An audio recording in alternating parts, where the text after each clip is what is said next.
இயேசு கிறிஸ்துவின் நாமத்தில் உங்களுக்கு என் அன்பின் வாழ்த்துக்கள். எல்லாரும் கர்த்தருக்குள்ள சந்தோஷமா இருப்பீங்கன்னு நம்புகிறேன். இன்றைய நாளிலும் உங்களுக்கான தேவ செய்தியை கேட்டு தேவனுடைய ஆசீர்வாதத்தை பெற்றுக்கொள்ளுங்க.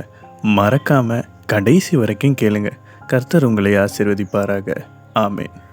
34வது வசனம். அவனை எங்கே வைத்தீர்கள் என்றார். ஆண்டவரே வந்து பாரும் என்றார்கள். 35. இயேசு கண்ணீர் விட்டார். எப்படி கண்ணீர் விட்டார்? 33வது வசனம். அவள் அழுகிறதையும்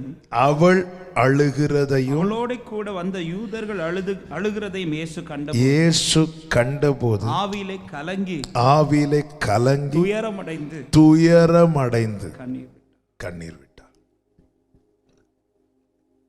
அப்போ இங்கே துக்கத்தை சந்தோஷமாய் மாற்றுவதற்கு முன்பதாக அந்த துக்கத்திலே பங்கெடுக்கிறார். துக்கத்திலே பங்கெடுத்து அவர்களோடு கூட கண்ணீரை விட்ட பிறகுதான் துக்கத்தை சந்தோஷமாய் மாற்றுகிறார்.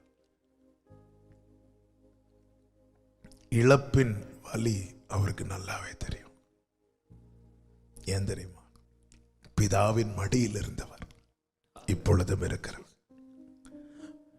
பிதாவோடு இருக்கிறவர். ஆதியிலே வார்த்தை இருந்தது, அந்த வார்த்தை தேவனோடு இருந்தது. அதெல்லாம் விட்டுட்டு தான் வந்தார். அந்த பிரிவினுடைய வலி என்னன்னு அவருக்கு தெரியும். பசினா என்னன்னு தெரியும். எல்லாமே அவருக்கு தெரியும்.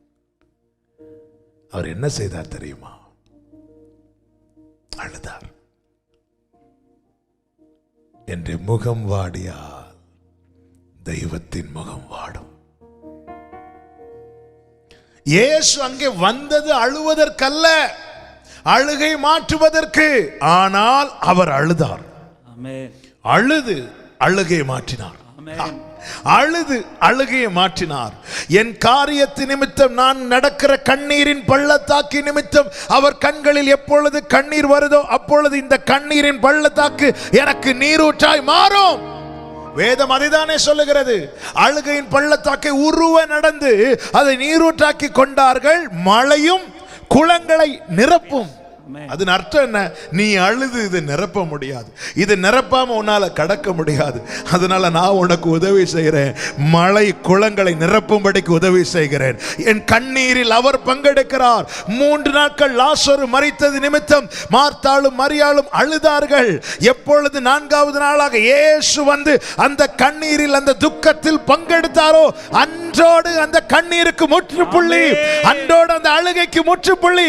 இத்தனை காலம் நீ வடித்த கண்ணீருக்கு இந்த நாளிலே முற்றுப்புள்ளி. ஹல்லேலூயா. இன்னைக்கு இந்த சத்தத்தை கேட்கிறவர்கள் பாக்கியவான்கள், பாக்கியவான்கள். இத்தனை காலம் நீ தனியாக அழுத, உன் கூட இருந்து அழுறதுக்கு யாரும் இல்ல. இயேசு வந்தது அழுகையை மாத்துறதுக்கான. நீ புரிஞ்சுக்கோ, உன் கண்ணுல கண்ணீர் வந்தா அவர் கண்ணு நிறையும். ஹல்லேலூயா, ஹல்லேலூயா. உன் கண்ணுல கண்ணீர் வந்தா அவருடைய கண்ணு நிறையும். அவர் அழுதார். அழுதுட்டு அவர் கேட்கிறார் பாருங்க. அவர் அழுறதை பார்த்து யூதர்கள் என்ன சொல்றாங்க? 36வது வசனம். இதோ இவர் அவனை எவ்வளவாய் சிநேகித்தார் என்று கைகளை உயர்த்தி ஒரு ஆமென் சொல்லுங்க. அப்படி என்றால் நான் ஒரு நற்செய்தியை சொல்லட்டுமா? இந்த கண்ணீரின் பள்ளத்தாக்க இயேசு அனுமதித்ததின் நோக்கம் என்ன தெரியுமா? அவர் நம்மளை நேசிக்கிறார் என்பதை மற்றவங்களும் அறியணும். உன்னை சூழ்ந்திருக்கிறவங்களை அறியதா? இந்த அழுகையின் பள்ளத்தாக்குல உன்னை சூழ்ந்திருக்கிறவங்க சொல்ல போறாங்க, இவர் இவனை. ஒரு அற்புதம் நடந்த போது சொல்லல, இது அற்புதம் நடந்த போது தேவனை மகிமைப்படுத்தினார்கள். ஆனால் அவர் கண்ணீர் விட்ட போது அவன் மேல் அவர் வைத்த அன்பை அறிந்து கொண்டார்கள். ஹல்லேலூயா. அன்பை அறிந்து கொண்டார்கள். ஓ, நான் கண்ணீர் சிந்தும் போது என் கண்ணே என்றவரே, நான் பயந்து நடுங்கும் போது பயம் வேண்டாம் என்றவரே, நான் உன்னோடு என்றவரே, நீர் மாத்திரம் போதும். ஜீசஸ், நீர் மாத்திரம் போதும் என் இயேசுவே. இதோ இவர் இவனை எவ்வளவாய் சிநேகித்தார் என்றார்கள். 37வது வசனத்தை வாசிங்க. அவர்களில் சிலர் குருடனுடைய கண்களை திறந்த இவர் இவனை சாகாமல் இருக்க பண்ணவும் கூடாதா? அதன் அர்த்தம் என்ன? இவ்வளவு நேசிக்கிறார்ல, அவனுக்கு செஞ்சார், இவனுக்கு செஞ்சிருக்கலாமே. இதை கேட்டதும் அடுத்த வார்த்தை வாசிங்க. அப்பொழுது இயேசு மறுபடியும் கலங்கி திருப்பியும் கலங்கிறார்.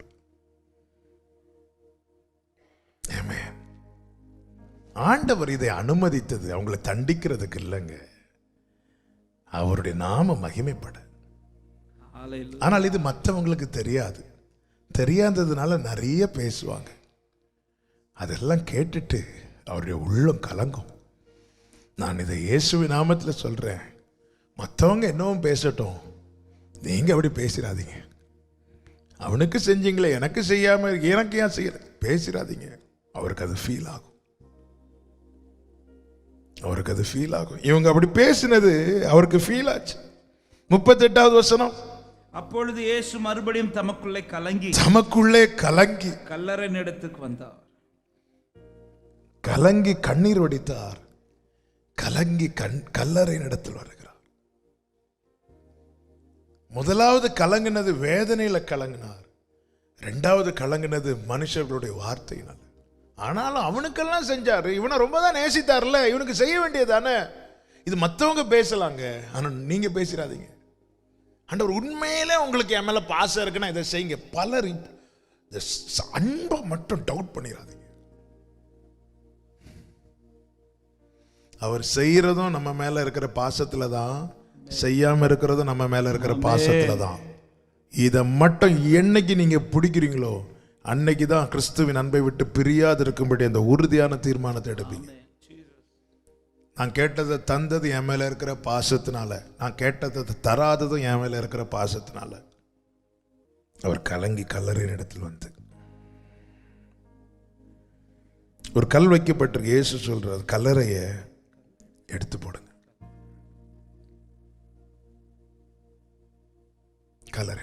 கல்லை எடுத்து போடுங்க. கல் எடுத்து போடுங்க. அதன் அர்த்தம் என்ன? அதுக்கு மேல அவர்களை அவர் பேச விடல. ஆமென். அதுக்கு மேல அவர்களை அவர் அளவிடல. ஆமென். இதுக்கு மேல அவருக்கு தெரியுங்க, இந்த அழுகையின் காலம், எல்லாவற்றுக்கும் ஒரு காலம் உண்டு. அநேகர் இன்னைக்கு பேசுறாங்களா, நிறைய ரொம்ப அழுறீங்களா, எல்லாத்துக்கும் ஒரு காலம் உண்டு. அழ ஒரு காலம் உண்டு, நகைக்க ஒரு காலம் உண்டு. அந்த காலத்துக்கு மேல அந்த அழுகையின் காலம், நகைப்பின் காலத்திலையும் அழ அவர் விட மாட்டார். அதுக்கு மேல அழ விட விரும்பல அவர். அதுக்கு மேல ஜனங்களை பேச விட விரும்பல. என்ன பேசுறாங்க? அவனுக்கு செய்தார், இவனுக்கு செய்ய வேண்டியதானே பேசுறாங்க இல்ல. இதுக்கு மேல பேச விட மாட்டாங்க. இதுக்கு மேல இனி என்னதான் கர்த்தர் செய்ய போகிறார்? ஆமென். கர்த்தருடைய மகிமை அவர்களை காண்பிக்க வைக்க போகிறார். ஆமென். சொல்லுங்க பார்க்கலாம். 45வது வசனத்தை வாசிங்க. அப்பொழுது மரியாளிடத்தில் வந்திருந்து இயேசு செய்தவைகளை கண்டவர்கள யூதர்களில் அநேகர் அவரிடத்தில் விசுவாசம். கைகளை உயர்த்தி ஆமென் சொல்லுங்க பார்க்கலாம். இங்கே கர்த்தர் எல்லாவற்றுக்கும் முற்றுப்புள்ளி வைக்க விரும்பினார். அவருடைய கண்ணீருக்கு முற்றுப்புள்ளி வைக்க விரும்பினார். மனிதர்கள் பேசின வார்த்தைகளுக்கு முற்றுப்புள்ளி வைக்க விரும்பினார். ஏன்? அவர் கண்ணீர் விட்டார். அந்த வேதனை என்ன என்பது அவருக்கு தெரியும். அவர் வந்து சொல்லுகிறார், லாசருவே வெளியே வா என்றார். வார்த்தை அனுப்புகிறார்.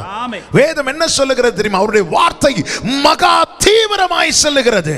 அவருடைய வார்த்தை எதிர்பாரில்லை. அவருடைய வார்த்தை யாருக்கு அனுப்பப்பட்டதோ அவர்கள் மேல் இறங்கும். அவருடைய வார்த்தை வெறுமையாய் திரும்பாது.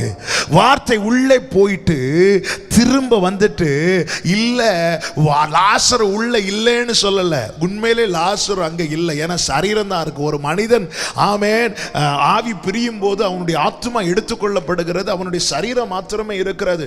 அந்த சரீரத்தை வைத்திருக்க முடியாது, அடக்கம் பண்ணுகிறார்கள். ஆமென். அப்ப இந்த வார்த்தை எங்க போயிருக்கும் பாருங்க. எங்கே இந்த ஆத்மா தங்கி இருந்ததோ அங்கே போய் அந்த ஆத்மாவை திரும்ப கொண்டு வந்து அந்த சரீரத்துக்குள்ளே வைத்து அந்த சரீரத்தை சிருஷ்டித்து புது சிருஷ்டியாக்கி அவனை வெளியே கொண்டு வந்து விட்டது. ஆமென். உனக்கான நன்மை எங்கே இருந்தாலும், எவ்வளவு தூரமா இருந்தாலும், ஆமென், உன் கண்ணீரை அறிந்திருக்கிறவர் உனக்கான வார்த்தை அனுப்பி அதை எடுத்துக்கொண்டு உன் கையில தருவார். ஆமென் சொல்லுங்க பார்க்கலாம். ஆமென். ஹல்லேலூயா. லாசரு வெளியே வந்தது அப்படி எழுப்பி இல்ல. நம் எல்லா பார்வைக்கு எப்படி லாசர் உடனே கண்ணு திறந்தா எழும்புனா வந்தான்னு. ஆனா நீங்க அதை இன்னும் ஆழமா பார்த்தீங்கன்னா, ஒரு மனிதன் மரிக்கும் போது அந்த ஆவி பிரியும் போதே அந்த ஆத்மா எடுத்துக்கொள்ளப்படுகிறது. அது அதற்கான ஸ்தலத்தில் போய் வைக்கப்படுகிறது. லாசருவே வெளியவான்னு சொன்னதும் நேர போய் அந்த வார்த்தையினுடைய தீவிரம். இந்த பூமியிலே மனிதன் எது அதிக வேகமா டிராவல் ஆகுதுன்னு சொல்றானோ அதை விட எத்தனையோ மடங்கு அதிகமாய் கர்த்தருடைய வார்த்தை செயல்படும். ஆமென். ஆமென் சொல்லுங்க. ஆமென். ஆமென். அதனால தாமதம் ஆகுதுன்னு கலங்காதீங்க. செய்ய வேண்டியது அப்படி செய்வார் ஆண்டவர். ஆமென். எல்லாம் நிறைய பேர் பேசுறாங்களா, அவர் அந்த பேச்சுக்கு முற்றுப்புள்ளி வைப்பார். ரொம்ப அழுதீங்களா, கண்ணீருக்கு முற்றுப்புள்ளி வைப்பார். எப்படி ஆண்டவரே, என் காரியத்துக்காக அவர் கண்ணில் எப்பொழுது கண்ணீர் வருகிறதோ அன்னைக்கு அந்த காரியத்தில் ஒரு வெளிச்சம் உண்டு. ஆமென். ஆண்டவரே, அவனுக்கு மனுஷங்க சொல்லுவாங்க அவங்களுக்கெல்லாம் செய்தார், இவங்களுக்கு செய்ய வேண்டிய நீங்க சொல்லிடாதீங்க. செய்வார், செய்வார். ஆமென். அவர் பரிதவித்தார், அவர் பெருமூச்சு விட்டார், அவர் விசனப்பட்டார், அவர் கண்ணீர் விட்டார். அங்கெல்லாம் அற்புதங்கள் தீவிரமாய் உடனே நடந்தது. இன்று இந்த சத்தத்தை உங்கள் காதுகளில் கேட்க பண்ண காரணம் உண்டு. உங்கள் நிலைமை அறிந்திருக்கிறார். செய்ய வேண்டியதை தீவிரமாய் செய்வார். காத்திரு, கர்த்தர் இருக்கிறார், கவலைப்படாதே, அவர் பார்த்து கொள்வார். கர்த்தர் உங்களை ஆசீர்வதிப்பாராக. கேட்ட தேவ வார்த்தையின்படி தொடர்ந்து ஜெபிங்க. கர்த்தர் உங்களோடு இடைப்படுவார். நீங்கள் தேவனுடைய ஆசீர்வாதத்தை உங்கள் வாழ்க்கையில் காண்பீங்க. God bless you.